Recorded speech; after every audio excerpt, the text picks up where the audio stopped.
첫 번째 경기 울산현대 대 강원FC 분석 시작해보겠습니다.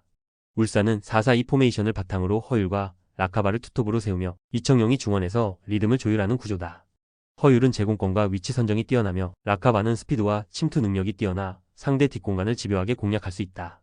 이청용은 전방 패스의 정확성과 탈압박 능력 모두 뛰어나며 중원에서의 연결 플레이와 흐름 조절에 강점을 보인다. 전체적으로 측면과 중앙을 모두 활용하는 전개가 가능한 팀이며 세트피스 상황에서도 다양한 전술 옵션이 존재한다. 강원은 동일하게 4-4-2 포메이션을 가동하고 있으나 이상원과 최병찬의 투톱 조합이 마무리에서의 완성도에 일관성이 부족하다. 김경민은 볼 배급과 탈압박은 가능한 자원이지만 강한 압박에 흔들리는 경향이 있다. 수비 라인은 중원과의 간격 유지에서 반복적으로 약점을 노출하고 있으며 특히 후반으로 갈수록 실점률이 급격히 상승하고 있다. 전체적으로 공격 템포와 수비 커버 범위 모두에서 안정성이 떨어지는 모습이 반복되고 있다. 울산은 투톱과 중원의 유기적인 연계 속에서 다양한 전개 루트를 통해 꾸준한 득점 기회를 만들어내고 있다. 반면 강원은 수비 라인의 전환 속도와 중원 압박 대응에 한계를 보이며 후반 들어 집중력이 급격히 저하되는 모습이 잦다. 전술 완성도, 체력 분배, 마무리 능력 등 종합적으로 판단했을 때 울산이 우위를 점하며 승리를 가져갈 가능성이 높다. 두 번째 경기 인천 유나이티드 대 천안 시티즌 분석 시작해보겠습니다. 인천은 4-4-2 포메이션을 기반으로 무고사와 바로우의 투톱을 전방에 배치하며 제르소가 측면에서 공격 활로를 연계하는 전개를 보인다. 특히 무고사는 제공권과 연계 플레이 모두의 강점을 지니고 있어 상대 수비를 끌어내는 역할로도 효과적이다.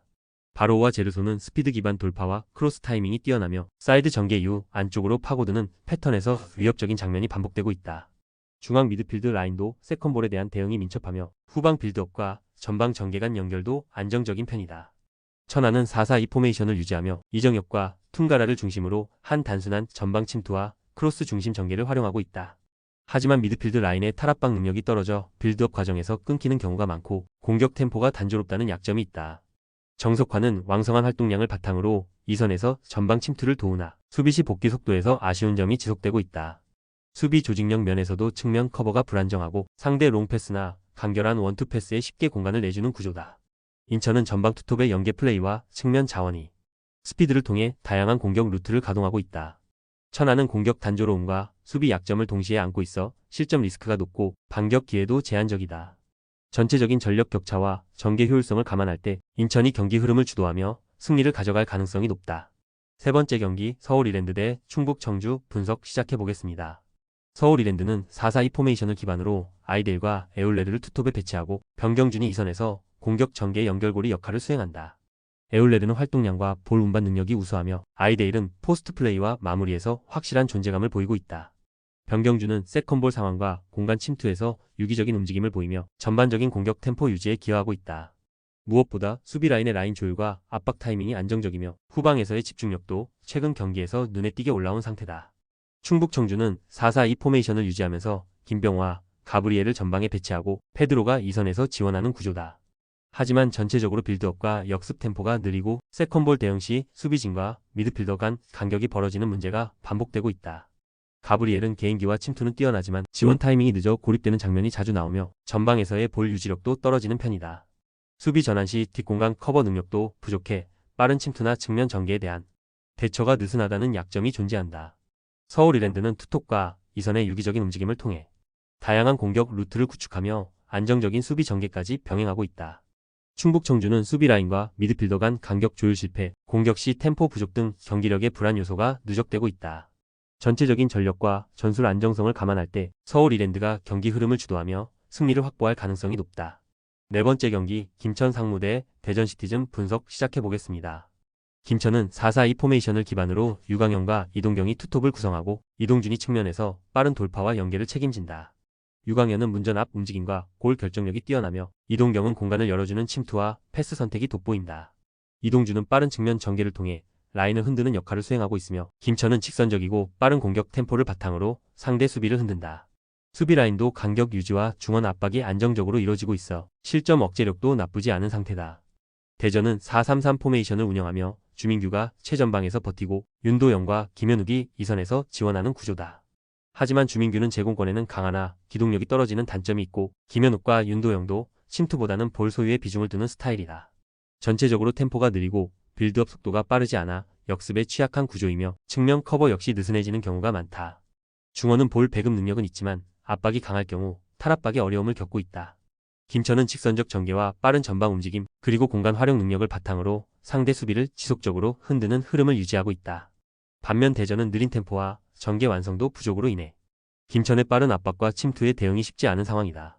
전체적인 전력 균형과 흐름을 감안할 때 김천이 승점을 가져갈 가능성이 매우 높다. 다섯 번째 경기 FC 안양 대 수원 FC 분석 시작해 보겠습니다. FC 안양은 4-4-2 포메이션을 기반으로 마테우스와 모따가 투톱을 구성하고 강지훈이 측면에서 전개를 보조하는 구조다. 마테우스는 제공권과 포스트 플레이에 강점이 있지만 이선 지원이 원활하지 않으면 고립되는 장면이 많다. 중원 압박 강도가 높지 않아 전진 패스를 쉽게 허용하며 수비 전환 시 미드필더와 수비 라인 간격 유지에 어려움이 있다. 특히 좌우 풀백이 올라간 이후에 뒷공간 커버가 느슨해지는 모습이 반복되며 후반 집중력 저하도 빈번하다.